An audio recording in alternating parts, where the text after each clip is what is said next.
The day my sister Lyra left for college was the day my life was supposed to end. That's how it felt anyway. Our small, terraced house buzzed with a frantic, joyous energy that felt entirely alien to me.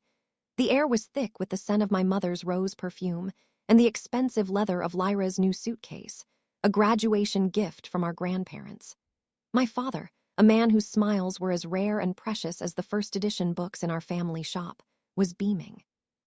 He clapped Lyra on the shoulder, his voice thick with a pride I had never heard directed at me. "You'll make us proud, Lyra," he said, his gaze sweeping over her like she was a masterpiece. "A degree in art history, imagine that, our daughter a scholar." Lyra, with her sun-streaked blonde hair and easy, dazzling smile, looked every bit the part. She was radiant, a star ascending. I stood by the doorway, a ghost in my own home, my hands stained with the faint, inky residue from the morning's shipment of books. My clothes smelled of old paper and dust, the signature scent of my prison. "Oh, Alara, don't just stand there," my mother chided, her voice a soft melody that always carried a sharp, underlying command. "Help your sister with her bags. The taxi will be here any minute." I nodded, the motion stiff and robotic. I picked up a heavy canvas bag filled with textbooks, their crisp, uncracked spines a bitter reminder of the future I wasn't allowed to have. While Lyra was going to be studying Renaissance art in lecture halls with vaulted ceilings, I would be cataloging dusty tomes in the cramped, poorly lit backroom of Oakhaven Books and Curiosities. It wasn't always supposed to be this way. We were both bright. In school, my grades had always been slightly better than Lyra's. I loved physics and mathematics, the elegant certainty of numbers, the infinite possibilities of the universe. I dreamed of telescopes and laboratories, of discovering something new. Lyra was the artist, the dreamer. She could capture the soul of a person with a few strokes of chalk, while I could calculate the trajectory of a falling star. But in our family, only one thing was deemed worthy of investment. "The shop needs renovating," my father declared a year, sitting as a grateful woman's willing mother armchair, the throne from which he ruled our small life. "It's been in this family for 4 generations. It's a legacy. Lyra, your talents are ethereal, not suited for business. Alara, you have a practical head on your shoulders. You understand the ledgers. It's your duty." The word duty fell like a guillotine. It was a clean, final cut that severed my future from my hopes. I had argued, of course. I had pleaded. I showed them my acceptance letter to the physics program at a prestigious university, the scholarship they had offered me. My mother had simply shaken her head, a sad, disappointed smile on her face. "Darling, who will look after the shop? Who will look after us in our old age? Lyra's path will take her far away.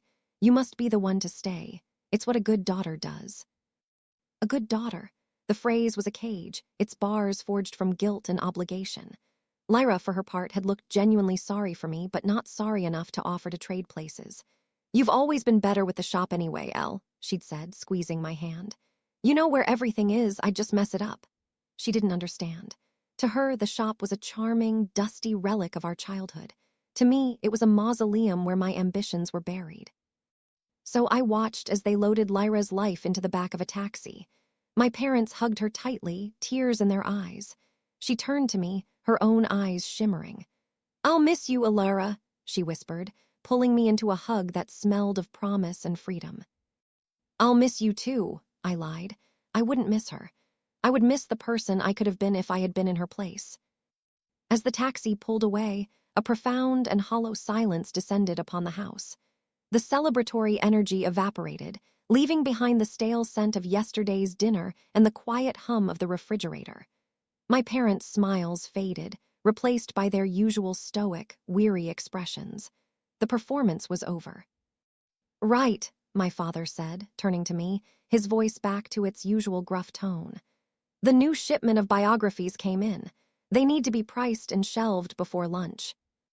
And just like that, my life snapped back onto its predetermined track. I walked the familiar 4 blocks to the shop, the key feeling heavy and cold in my palm.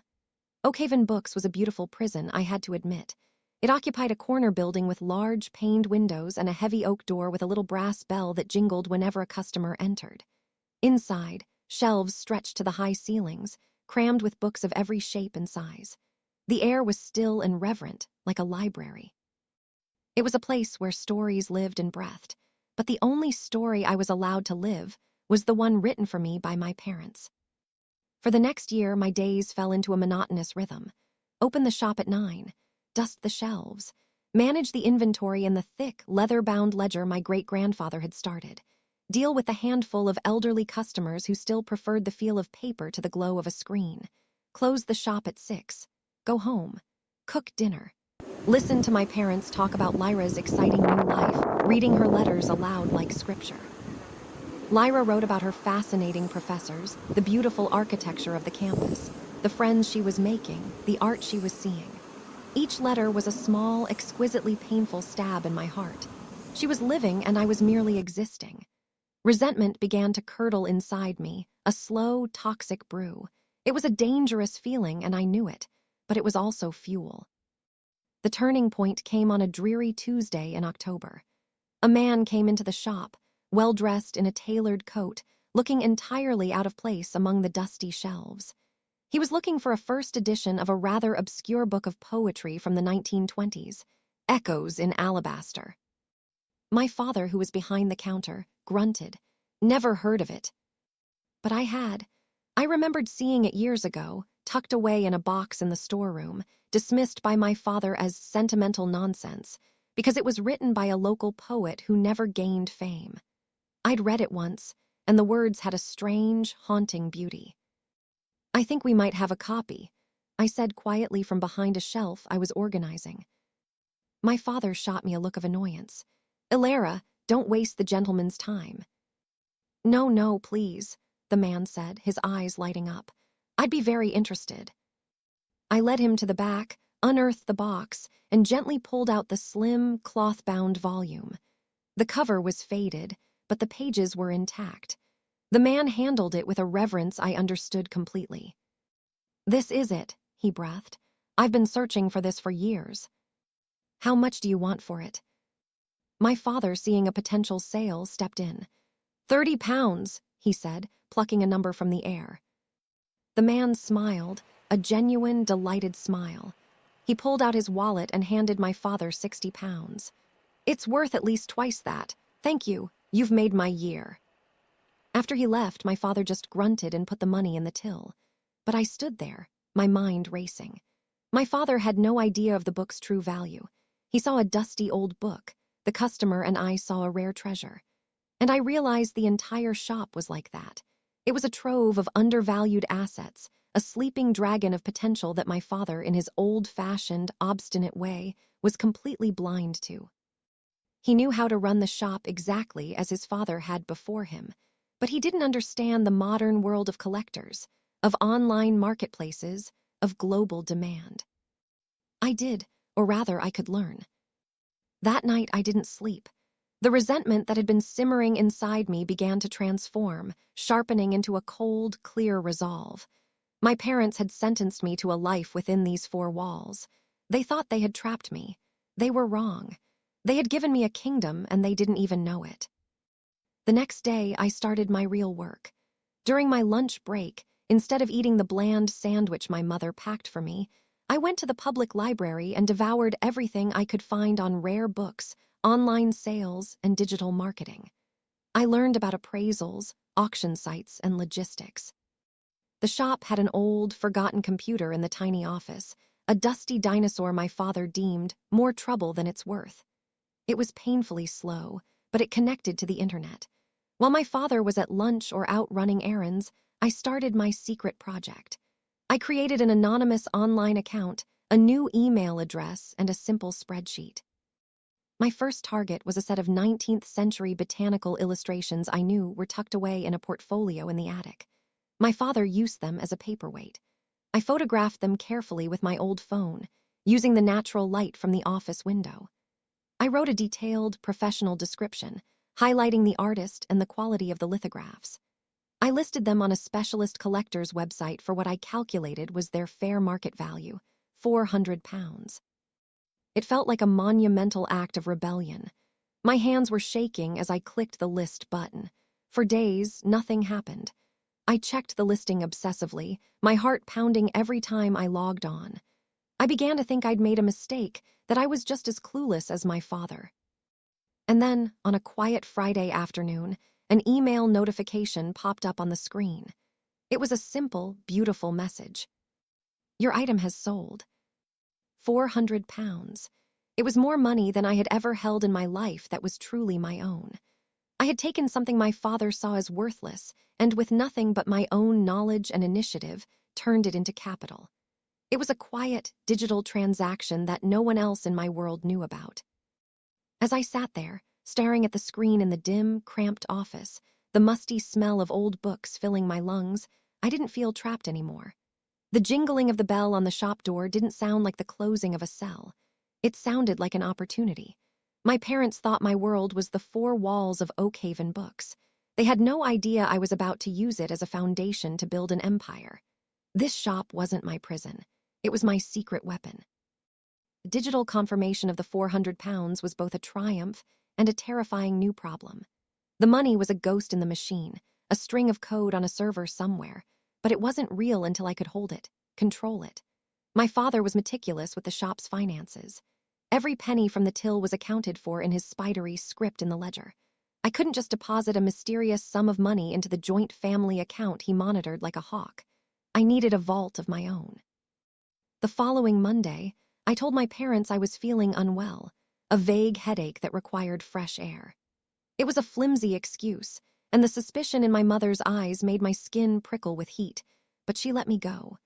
Instead of walking to the park, I walked 10 blocks in the opposite direction to a large, impersonal branch of a national bank, one my parents would never frequent. Walking through the automatic glass doors felt like crossing into another country. The air was cool and clean, a stark contrast to the musty, cloying atmosphere of the shop. I was terrified. At 19, I had never done anything like this on my own. I clutched my passport and a recent utility bill I'd carefully steamed open to put in my name before resealing. The bank clerk was a young woman with sharp eyeliner and an even sharper, bored expression. She looked me up and down, taking in my plain, second-hand clothes and worn-out shoes. I felt like a fraud. "I'd like to open a savings account," I said, my voice barely a whisper. She snapped her chewing gum. "Purpose of the account?" "Personal savings," I replied, the lie feeling clumsy on my tongue. "I'm saving up for a course." The irony was so bitter it almost made me laugh. She pushed a tablet towards me, and I filled in my details, my hand trembling so badly I had to grip my wrist to steady it. The process was agonizingly slow, each question feeling like an interrogation. But finally, after what felt like an eternity, she handed me a small, sleek debit card. It was dark blue, with my name embossed in silver. Miss Alara Vance. It was the first official document I'd ever had that didn't feel like it belonged to my family, but solely to me. Holding it felt more significant than receiving my high school diploma. It was my key. Now a new, clandestine routine began. My life split into two parallel streams. In one, I was the dutiful daughter, Alara. I swept the floors, restocked the shelves, and endured my father's lectures on the declining state of modern literature.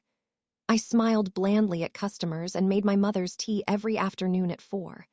I was a ghost, a creature of habit and dust, fading into the background of my own life. But in the other life, I was Viridian. That's the name I chose for my online persona, the proprietor of Viridian Archives. It sounded anonymous, professional, timeless. Viridian was meticulous, sharp, and fearless. She operated in the shadows, in the slivers of time I could steal. She came alive during my lunch break, when I would hurry to the post office, a plainly wrapped parcel tucked into my canvas tote bag, my heart hammering against my ribs.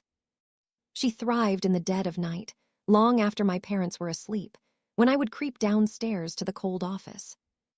The old computer was my portal. I used the money from the first sale to buy a used, refurbished laptop from an online marketplace, a small, lightweight thing I could hide in a hollowed-out stack of unsellable encyclopedias. It became my most prized possession.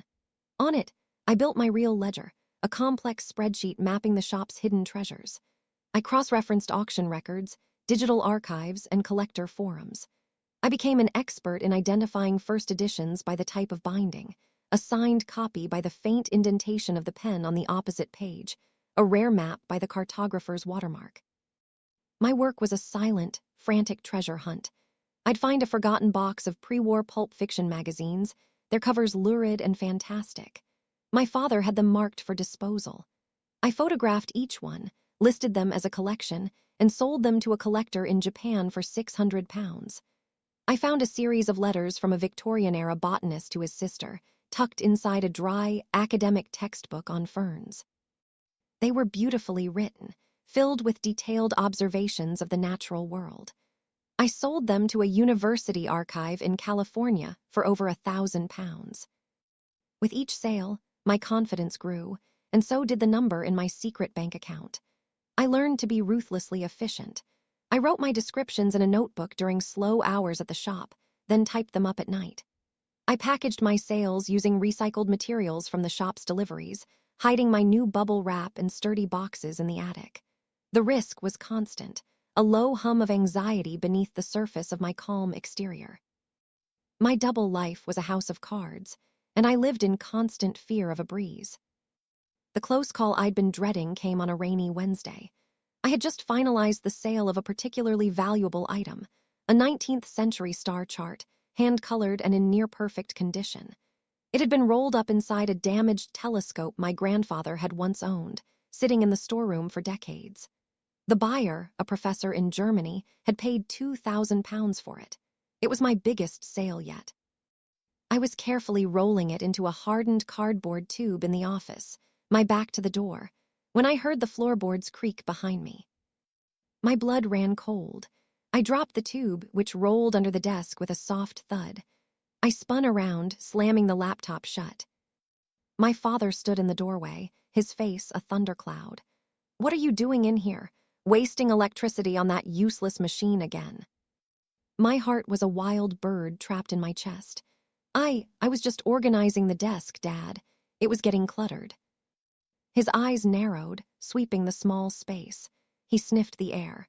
"I need the invoices from the Harrison delivery. They should be in this desk somewhere." He took a step into the room, and I instinctively moved to block his path to the desk. Underneath it lay a tube containing £2,000 worth of my secret life, ready to be shipped to a man my father would call a fool. "I already filed them," I said quickly, my mind racing to remember where I'd put them. "They're in the main filing cabinet under H." He grunted, his suspicion palpable. He lingered for a moment, his gaze fixed on the closed laptop. "That thing costs money to run, Alara. We don't have money to waste." "I'll be more careful," I managed to say, my voice tight. He finally turned and left, his heavy footsteps retreating down the hall. I leaned against the desk, my legs weak with relief. I waited until I heard the jingle of the front door bell before I collapsed into the chair, my whole body shaking. The thrill of the sale was gone, replaced by the cold, metallic taste of fear. This was not a game. The consequences of being discovered would be catastrophic, not just the loss of my business, but the utter destruction of what little family harmony we had left. That night, a letter from Lyra arrived. It was written on thick, creamy stationery that probably cost more than my lunch for a week. She was complaining. Her art history seminar was dreadfully dull, and she was having a creative block with her painting. She was worried she might only get a B on her midterm paper. "Can you believe it, Elle? A B?" She included a casual request. Could Mum and Dad send an extra £200?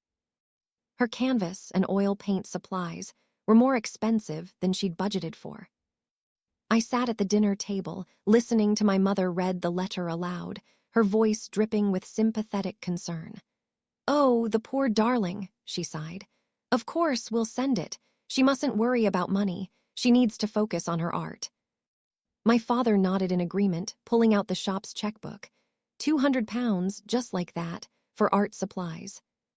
I looked down at my hands, at the calluses forming on my palms from lifting heavy boxes and the faint paper cut on my thumb. I thought about the £2,000 hidden under my bed, earned through risk and secrecy, and a knowledge I had taught myself in stolen moments. The injustice of it all was a physical weight, pressing down on my chest, making it hard to breathe. I felt a surge of cold, hard anger that eclipsed the guilt and the fear. They were funding her dream with the profits of my servitude, while I was funding my own, one clandestine sale at a time. Later that night, I lay in bed, the glow of my laptop screen illuminating my face in the darkness. I opened my banking app. The balance was £11,452. The number glowed back at me. It wasn't just money. It was proof. It was validation. It was the price of every book I'd ever dusted, every sacrifice I'd ever made. It was the foundation of my escape. My father thought in terms of single sales, of pounds and pence. He couldn't see the bigger picture. I could. Veridian Archives wasn't just a side project anymore. It was a real business, my business, and I was just getting started. The number in my bank account was a source of fierce, private pride, but it was also a ceiling. I was a scavenger, picking at the forgotten scraps of my family's legacy. I had monetized my father's ignorance, but ignorance is a finite resource. The shop, which had once seemed an inexhaustible treasure trove, was beginning to feel small. I knew every dusty corner, every neglected shelf. To build an empire, I couldn't just manage an inventory. I had to create one. I had to become a buyer. This meant stepping out of the shadows of Oakhaven Books and into the world. It was a terrifying prospect. As Alara, I was invisible. As Veridian, I had to be seen. My first foray was a local estate auction. It was held in a chilly village hall, smelling of damp tweed and weak tea. The room was filled with professionals, men mostly, with graying hair and shrewd, calculating eyes. They all seemed to know each other, exchanging gruff nods and quiet murmurs. I felt like a child in adult clothing, my cheap coat and nervous energy a stark contrast to their practiced nonchalance. I took a seat at the back, my auction paddle clutched in my sweaty hand, my face buried in the catalog. I was there for Lot 78, a collection of maritime journals and navigational charts, circa 1881-920. I had researched the cartographer and the ship's captain. My gut, now honed by hundreds of hours of late-night research, told me the collection was significantly undervalued in the catalog. As the bidding began for other items, I noticed a man a few rows ahead of me.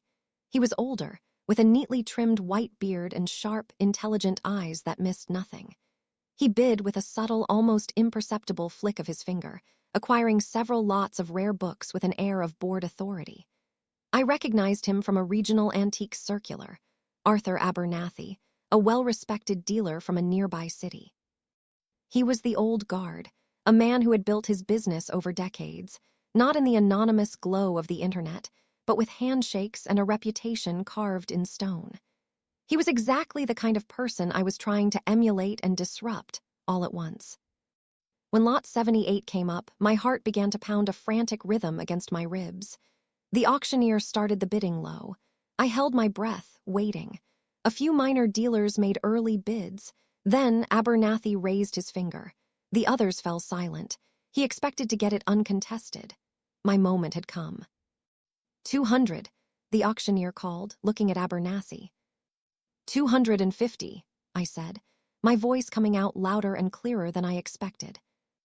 Abernathy turned his head slightly, his sharp eyes scanning the room until they landed on me. There was no recognition, just a flicker of mild surprise, as if a piece of furniture had suddenly spoken. He gave a curt nod to the auctioneer. 300. I bid again, and again. We went back and forth, the tension in the room thickening. The other dealers were watching now, intrigued by the duel between the seasoned professional and the unknown girl in the corner. I wasn't just bidding against him for a box of papers. I was bidding for a seat at the table. My savings, which had felt like a fortune on my laptop screen, began to feel terrifyingly small with each volley. I had set a hard limit for myself, a number I could not exceed. His bids were calm. Mine were fueled by a desperate, defiant courage. £900, he bid, his voice flat. He was testing my nerve. My limit was 1,000. This was it. 1,000, I called out, my hands trembling. Abernathy held my gaze for a long moment. I refused to look away. I met his stare with all the intensity of Veridian, not the meekness of a lion. He saw something in my eyes, not defiance perhaps, but a raw, unblinking determination. He gave a small, almost imperceptible shake of his head to the auctioneer. Sold, the auctioneer cried, banging his head. To the young lady at the back. A wave of dizziness washed over me. I had won. I had walked into the lion's den and walked out with the prize. As I went a pay, my hands still shaking as I pointed out the cash, Mr. Abernathy was standing near the collection desk. "A bold purchase for a newcomer," he said, his voice a low rumble. It wasn't a question. "I liked the look of it," I replied simply, not wanting to reveal the depth of my research. "Indeed," he said, his eyes appraising me now, not the lot. "The name's Abernathy. I haven't seen you at these sales before." "I'm new to it," I said, tucking my receipt away. "My name is Alara." I couldn't bring myself to say Viridian. The name felt too powerful, too fragile to be spoken aloud in this place. He nodded slowly. "Well, Alara, welcome to the hunt." He walked away, leaving me with the distinct feeling that I had both won a battle and alerted a formidable rival to my existence. The victory was exhilarating, but it created an immediate, practical crisis. The collection was contained in 3 large, heavy wooden chests. I couldn't take them to the house, and I certainly couldn't bring them into the shop. The thought of my father finding them, of having to explain where I'd gotten £1,000 and why I was buying more old junk, was unthinkable. My empire needed territory. The next day, on my lunch break, I rented a small 5 by 10-foot storage unit at a sterile, secure facility on the industrial edge of town. It was a soulless, windowless metal box, but when I slid the bolt across on the bright orange door, it felt like my own private corner of the world. It was the first space that belonged entirely to Viridian Archives. The rent was another secret expense, another thread in the complex web of my double life. That weekend, Lyra came home for the Easter holiday. Her arrival, as always, changed the entire atmosphere of the house. It became brighter, louder, filled with stories of university life, pretentious art theory, and a new boyfriend named Julian who was, apparently, a transformative sculptor. Seeing her was harder than I expected. On the phone, she was a distant concept. In person, her freedom was a tangible thing. It was in the confident way she moved, the expensive new coat she wore, a gift from our parents for her birthday, the casual way she talked about her future. One afternoon, while we were in the kitchen, she looked at me with a painter's critical eye. "You've changed, Elle," she said, tilting her head. I stiffened, my hands freezing over the potatoes I was peeling. "What do you mean?" "I don't know. You seem harder somehow, more self-contained. Is everything okay at the shop?" "It's the same as always," I said, forcing a nonchalant shrug. "Dusty and quiet." "Are you happy?" The question was so direct, so earnest, it caught me completely off guard. Was I happy? I was living a life of constant, exhausting deception. I was terrified of being discovered. I was shouldering a secret that isolated me completely. But I was also building something from nothing, proving to myself every single day that I was more than the role my family had assigned me. I had thousands of pounds in my name, an expanding business, and a burgeoning reputation in a world they knew nothing about. "I'm fine, Lyra," I said, turning away to hide the complex storm of emotions in my eyes. The lie was a bitter pill. She was the one person who might have understood my ambition, but she was also the symbol of everything I was fighting against. To tell her the truth would be to shatter the fragile peace between us, to expose the raw, festering wound of my resentment. So I said nothing. That night, after everyone was asleep, I took my laptop to the storage unit. The taxi ride there was another expense, another risk, but I needed to see my acquisition. Inside the cold, silent metal box, I pried open the lid of the first chest. The scent of old paper and sea salt filled the air. By the light of a battery-powered lantern, I carefully lifted out the first journal. The pages were filled with elegant, looping cursive, detailing weather patterns, navigational calculations, and lyrical descriptions of faraway ports. The charts were exquisite, works of art in their own right. My research had been correct. My gamble had paid off. This collection was worth at least 5 times what I had paid for it. I sat on the cold concrete floor, surrounded by the tangible proof of my success. But the victory felt hollow. There was no one to share it with. My greatest triumph had to be my most closely guarded secret. I was the ruler of a silent kingdom of one, its only landmarks a locked bank account, an anonymous web page, and this cold, lonely metal room.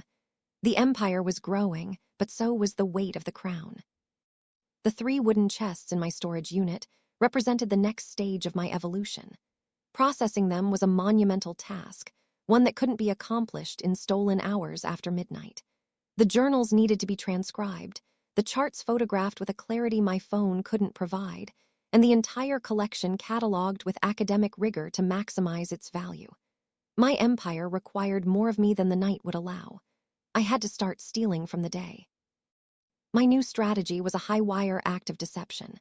I began a grand project of reorganizing the storeroom, a task my father had been putting off for years. I told him it was a dusty, miserable job and that he shouldn't bother himself with it. To my relief, he was more than happy to leave me to it. The storeroom became my secondary base of operations. I'd spend hours back there, surrounded by towers of forgotten books, with the door slightly ajar. I wasn't just sorting my father's inventory. I was secretly photographing, researching, and listing my own. The constant fear of his footsteps approaching was a new, grinding form of stress. Every cough from the front of the shop, every jingle of the bell, sent a jolt of adrenaline through me. The profits from the maritime collection were transformative. The first journal alone sold for more than the entire lot had cost me. My bank account swelled, crossing the £20,000 mark, then 30. The numbers began to feel abstract, like a score in a game. With this new capital, I reinvested. I bought a professional DSLR camera, a set of archival-quality cotton gloves, and a specialized scanner.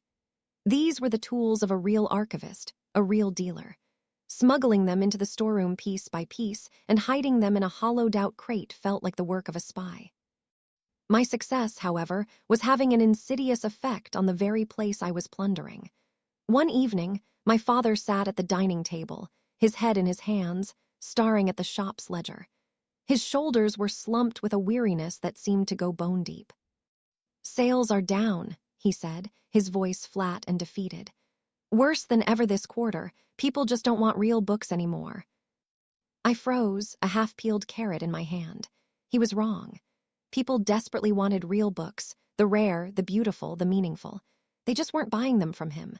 I was selling a signed first edition to a collector in New York for £3,000, while my father was selling a dog-eared paperback for $3.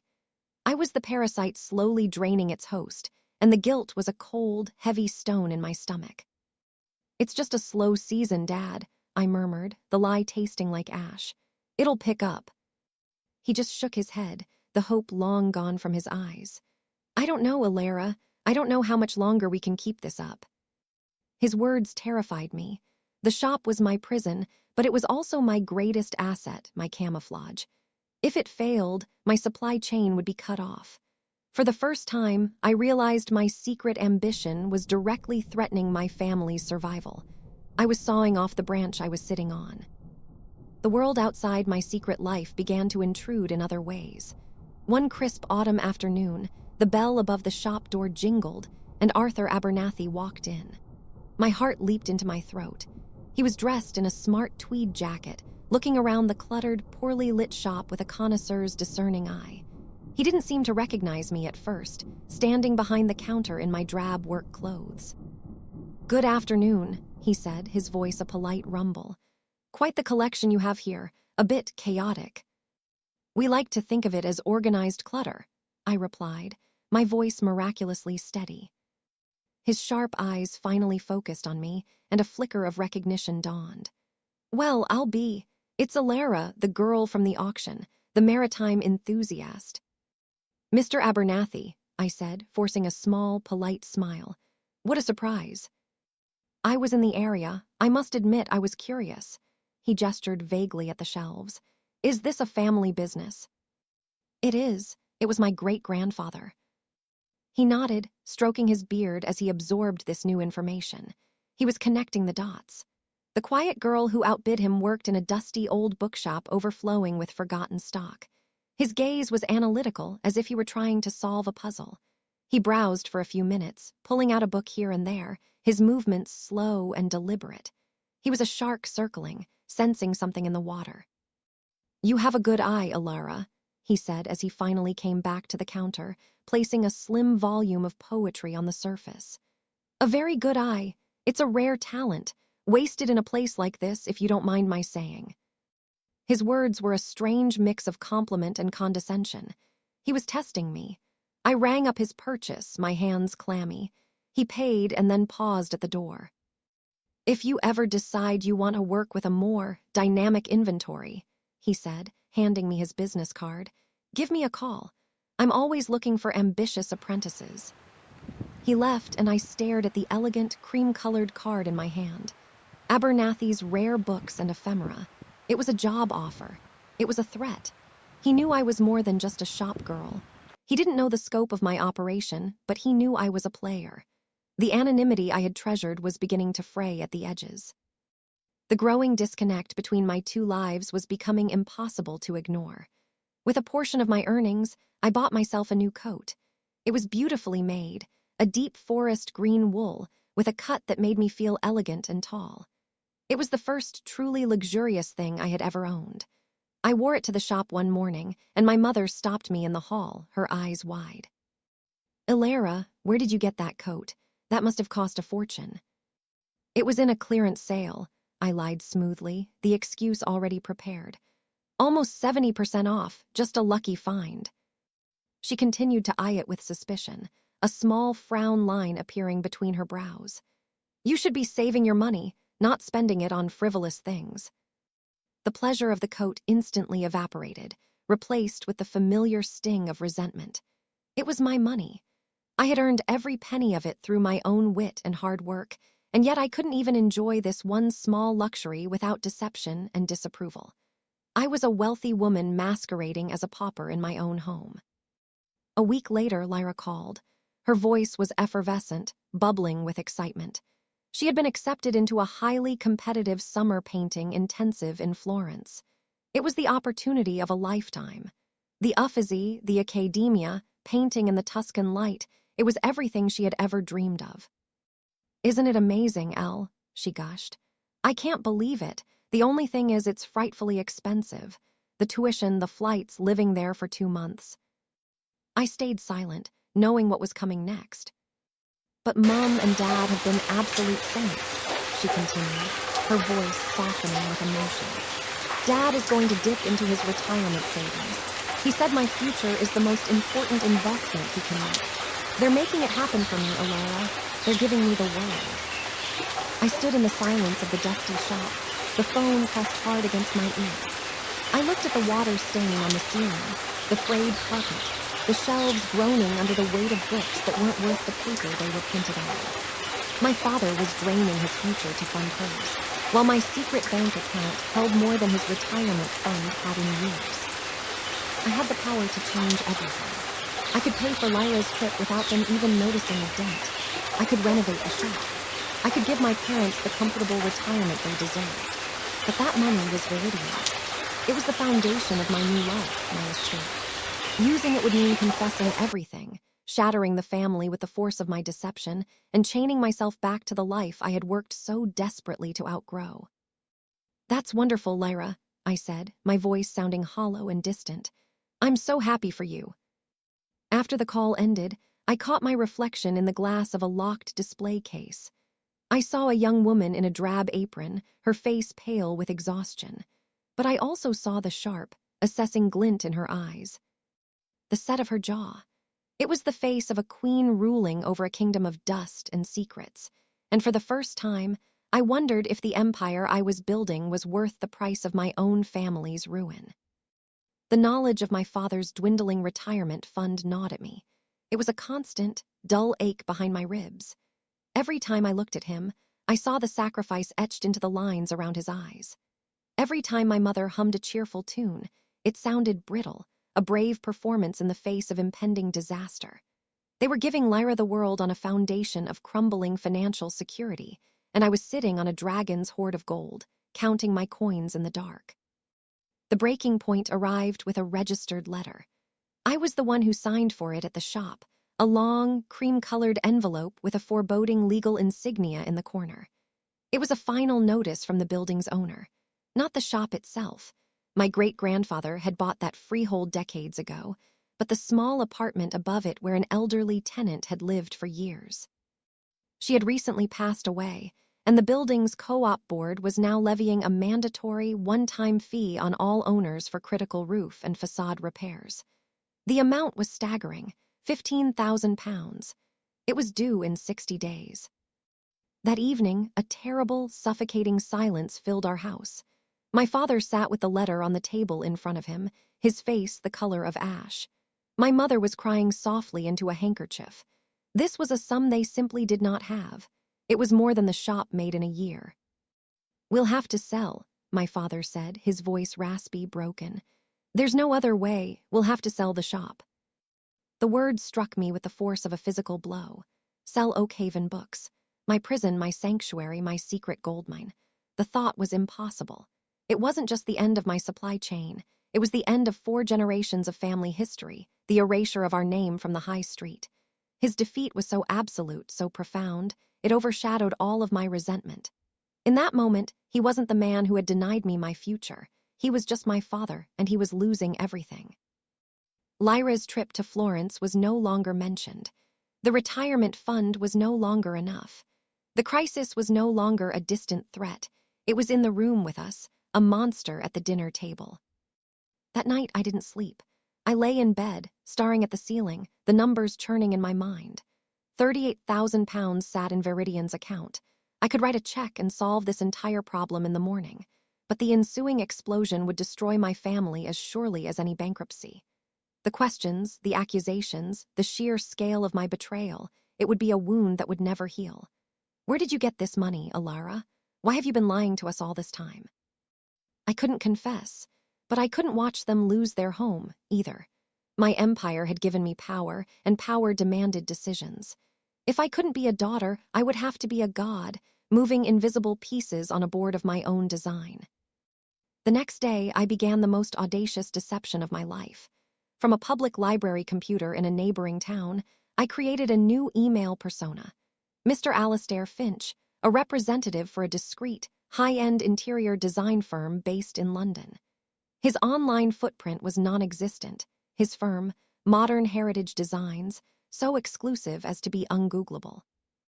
Then, as Mr. Finch, I wrote an email to the generic address listed on the Oakhaven Books website. It was a work of art, crafted with a perfect blend of professional courtesy and creative eccentricity. Mr. Finch explained that his firm was working on a large-scale project, a chain of boutique literary-themed hotels. They required vast quantities of authentic, vintage books to line the walls of the libraries, studies, and guest rooms. The books didn't need to be valuable first editions. In fact, they preferred books with a certain worn historical character. Their researchers had identified Oakhaven Books as a potential supplier, a place with the kind of deep, unsorted stock they were looking for. Mr. Finch proposed to purchase a significant quantity of their inventory by the linear foot, sight unseen.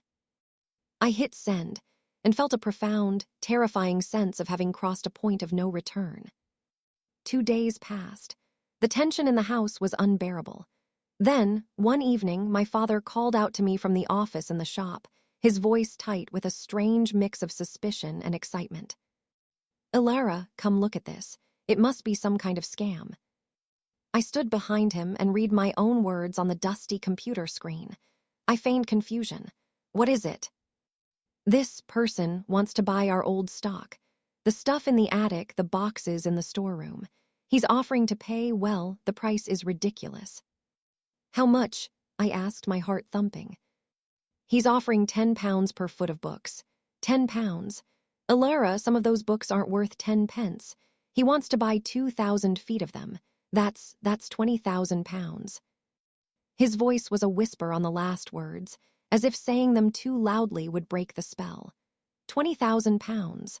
Enough to pay for the repairs, secure Lyra's trip, and provide a cushion they hadn't had in years. "It has to be a scam, Dad," I said, playing the part of the cautious daughter. "No one pays that kind of money for old books." "I know," he said, but he was already drafting a reply. Over the next week, I engaged in a surreal conversation with my own father, 2 identities separated by a screen. I was the calm, professional Mr. Finch, reassuring the skeptical shop owner. I answered his questions with a patience I rarely possessed in person. I preempted his concerns about logistics, explaining that a shipping company would be dispatched to pack and collect the books once payment was received. Finally, he agreed. He gave Mr. Finch the shop's bank details, his hands shaking as he typed them. From my hidden laptop that night, I initiated the transfer. I typed in the amount, pound 20000, and the account number I had known my entire life.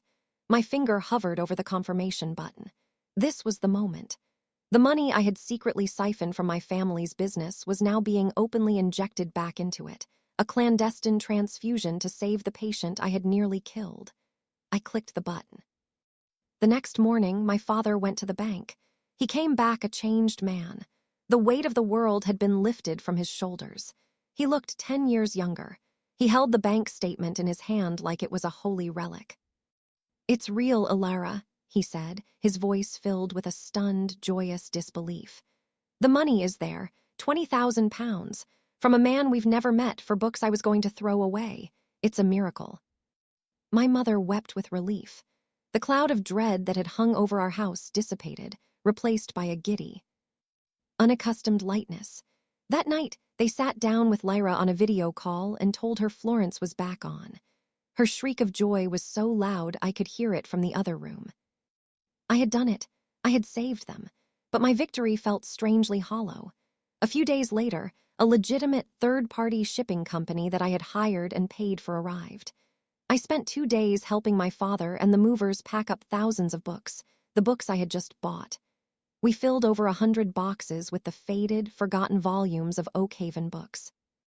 The destination address on the shipping label was for my new, much larger storage unit, rented under the name Veridian Archives. As I watched the truck pull away, laden with the books that represented both my family's salvation and the newest, most burdensome asset of my secret empire, my father clapped me on the shoulder. "Can you believe our luck, Alara?" he said, beaming.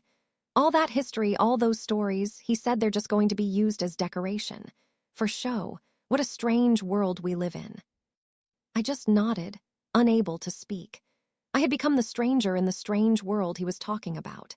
A ghost in my own family, a secret benefactor whose name could never be spoken, an architect of miracles who had to stand by and pretend to be as surprised as everyone else.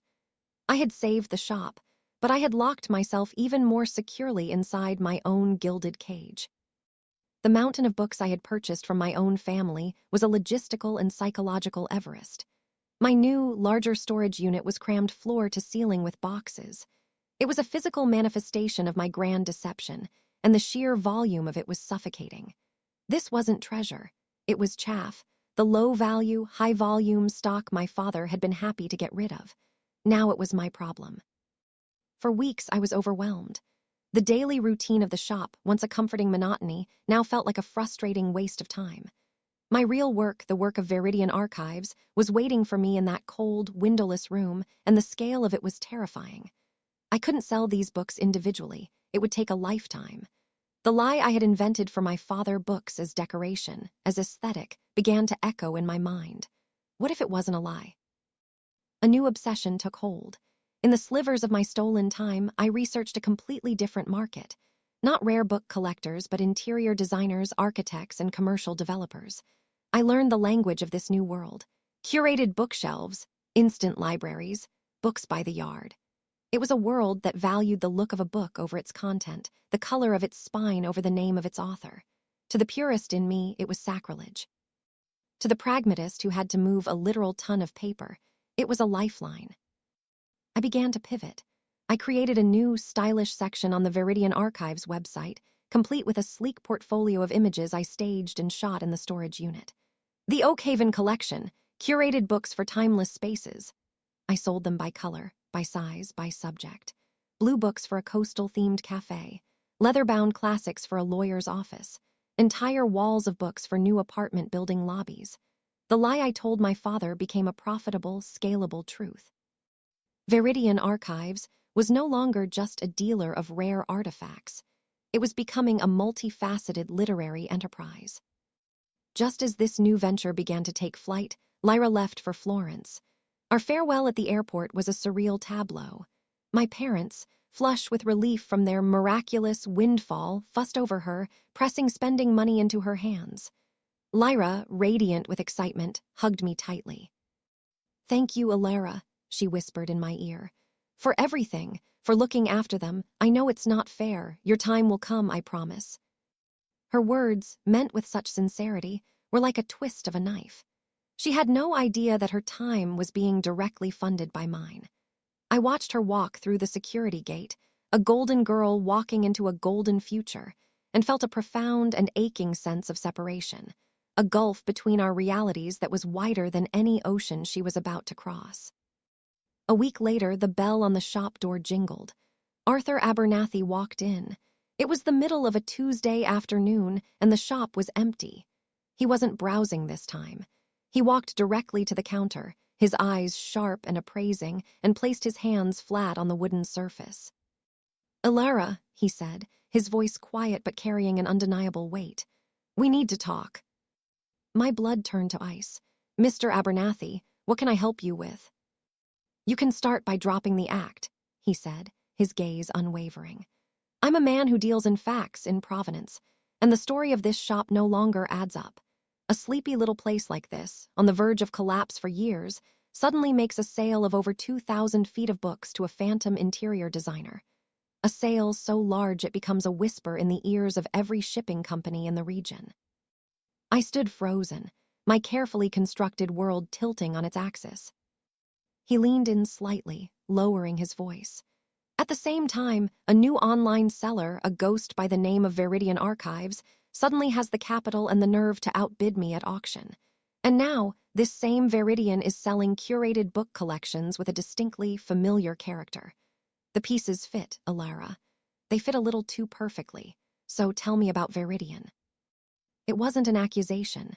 It was a statement of fact. The secret was out.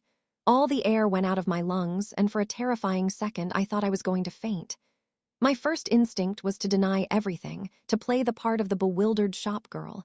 But looking into his shrewd, intelligent eyes, I knew it would be useless. He was not my father. He could not be fooled. So I made a choice. I would not crumble. I would not confess. I would negotiate. I took a slow breath and met his gaze. "Viridian Archives is my project," I said, my voice cold and steady, a voice he had never heard from me before. "A way to bring this shop into the 21st century." I gave him a carefully edited version of the truth. I told him I sold some of the undervalued stock online to supplement the shop's meager income. I omitted the scale, the secret bank account, the grand deception of the Alastair Finch affair. I framed it as a daughter's desperate attempt to save her family's legacy. It was a performance, but it was a performance rooted in a kind of truth. Abernathy listened, his expression unreadable. When I finished, he was silent for a long moment. He looked around the shop, at the dusty, disorganized shelves, and then back at me. A slow smile spread across his face. "An admirable story," he said, "and beautifully understated. You're not just saving this shop, my dear. You're building an empire from its bones. I've been tracking Viridian's sales. You're a shark, Alara Vance.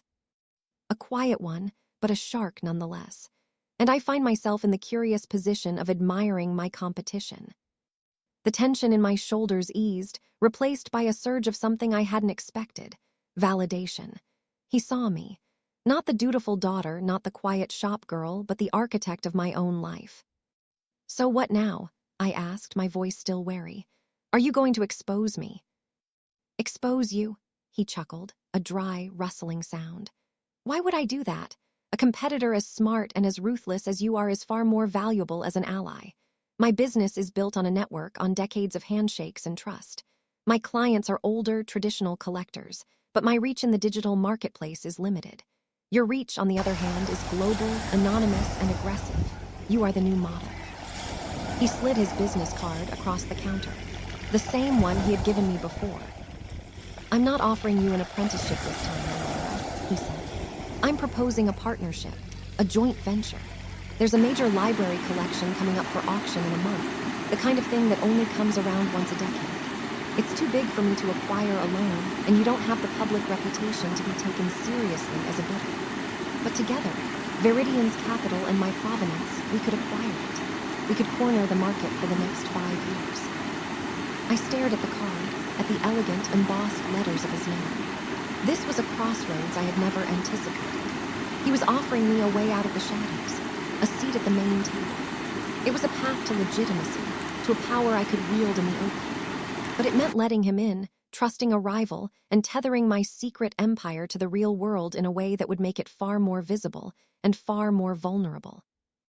After he left, the shop was silent again, but the silence felt different. It was charged with possibility. I picked up the card, the sharp corner pressing into my palm. On the counter next to it lay a postcard that had arrived in the morning's mail.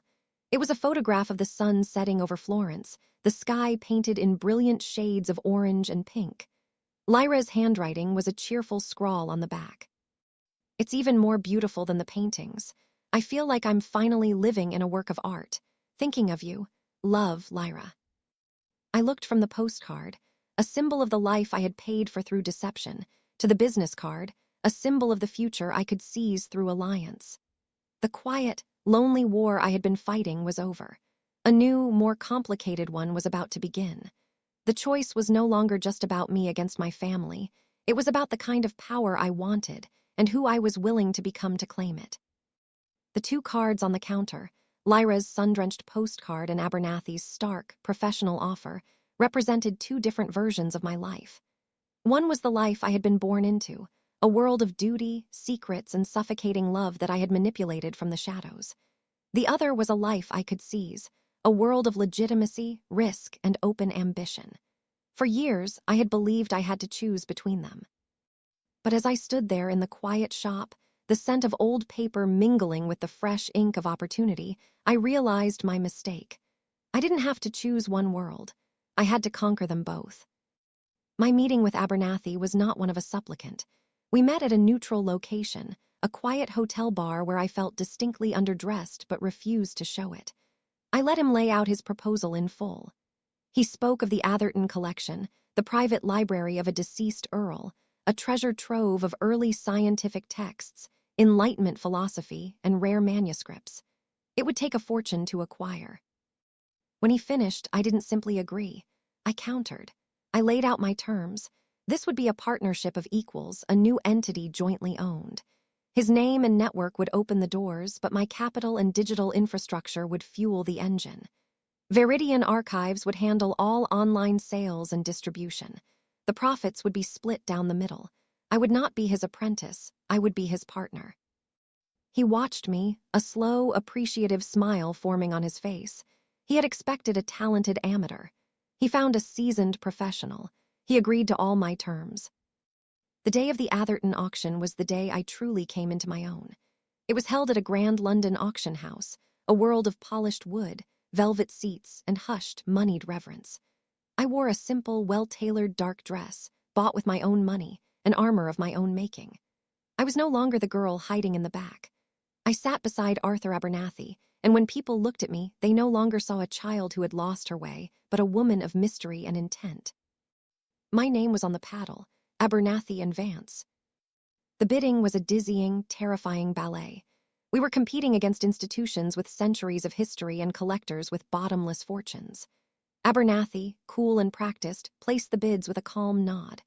But he was looking at me before each one. I was the one watching our competitors, tracking the rhythm of the bidding, running the numbers in my head, and giving the subtle signal. A slight tap of my pen, a fractional nod, that told him to press on or to fold. The final moments for the centerpiece of the collection, a complete set of first edition volumes of Diderot's encyclopedia, were heart-stopping. The price climbed to a figure that made my stomach clench. It was more than I had in my entire account. It would require leveraging the full assets of our new partnership. Abernathy looked at me, his eyebrow raised in a silent question. Was I willing to risk it all? I thought of the dusty shop, of my father's defeated face, of my life spent in the margins. I had not come this far to play it safe. I gave him the nod. Sold, the gavel cracked through the tension, to Abernathy and Vance. We had done it. We had stunned the established world. As a ripple of applause and murmurs went through the room, Arthur reached over and shook my hand. His grip was firm, a gesture of respect between equals. I had walked into the room as a secret. I walked out as a success. But my victory had a price: visibility. The news of the Atherton acquisition was the talk of the trade. My name, Alara Vance, was now linked to a major market disruption. It was only a matter of time before the news trickled back home. I had to get there first. I drove home that weekend. I found them all in the living room, my parents looking more relaxed than I had seen them in years, and Lyra, back from Florence, tanned and glowing, showing them her sketchbooks. I asked them to sit down. Then I told them everything. I started with the day Lyra left for college and the feeling of my future being locked away. I told them about the first online sale, the secret bank account, the birth of Viridian archives. I told them about the auctions, the storage units, the close calls. I confessed to the grand deception of Mr. Alastair Finch, showing them the proof of the transaction from my bank to theirs. I laid my entire secret life bare on the coffee table between us. The silence that followed was the most profound I have ever experienced. My father's face was a mask of disbelief, which slowly hardened into a look of deep, wounded anger. My mother's hands flew to her mouth, her eyes wide with shock. Lyra was the one who truly saw it. I watched as the artist in her pieced together the narrative, the years of quiet resentment, the lonely ambition, the sheer, audacious scale of what I had done. Tears began to stream down her face, but they were not tears of pity. They were tears of awe and a terrible, dawning guilt. "You stole from this family," my father finally choked out, his voice thick with betrayal. "You lied to us, every single day." "You left me with nothing," I replied, my voice calm and devoid of the old bitterness. It was simply a fact. "You chose one daughter's future over the other. I did not accept those terms, so I built my own future from the only materials you gave me, the dust and shadows of a failing business." I didn't wait for their forgiveness or their fury to settle. I slid a folder across the table. "This is a business proposal," I said. "Oakhaven Books is a beloved legacy, but it is not a viable business in its current form. I am offering to buy it from you. The price is generous. It will allow you to retire, to travel, to live without financial worry for the rest of your lives. I will not let the family legacy die. I will transform it." The power in the room had shifted, irrevocably. I was no longer the dutiful, trapped daughter. I was a force they had to reckon with, an empress of an empire they had never known existed, and I was offering them a gracious and final treaty. 6 months later, the transformation was complete. The shop was reborn. The old, dusty shelves were now interspersed with clean, modern lines. The lighting was bright, the air was clean. The sign above the door in elegant gold lettering now read, "OAKHAVEN and VERIDIN, purveyors of fine books and curated libraries, Est 1898. I stood in my office, a spacious, glass-walled room that had once been the choked and lightless storeroom. From my desk, I could see the whole of the shop floor. In one corner, a team was carefully packing a books-by-the-yard order for a hotel in Dubai. In another, a customer was examining a rare manuscript under the expert guidance of my new head of acquisitions and provenance, Lyra. She had found, to her surprise, that her art history degree and keen eye were perfectly suited to the world I had built. We were not just sisters anymore. We were colleagues, allies in a new and shared future. The bell on the shop door jingled. I looked up and saw my parents walking past on the other side of the street. They were holding hands. They looked over, and my father, after a moment's hesitation, gave me a small, formal nod. It was not forgiveness, not yet, but it was acceptance. He had accepted the retirement I had given them, and he was beginning to accept the woman his daughter had become. My phone rang. It was Arthur, calling from a book fair in New York with a lead on a new collection. I swiveled in my chair, turning my back to the street to focus on the call, on the business, on the ever-expanding borders of my world. I had not been given a future, so I had been forced to build one. I had been confined to a small, dusty kingdom, so I had learned to rule it. They had meant for the shop to be my prison, and in the end, they were right. It was. A prison from which I had built an empire.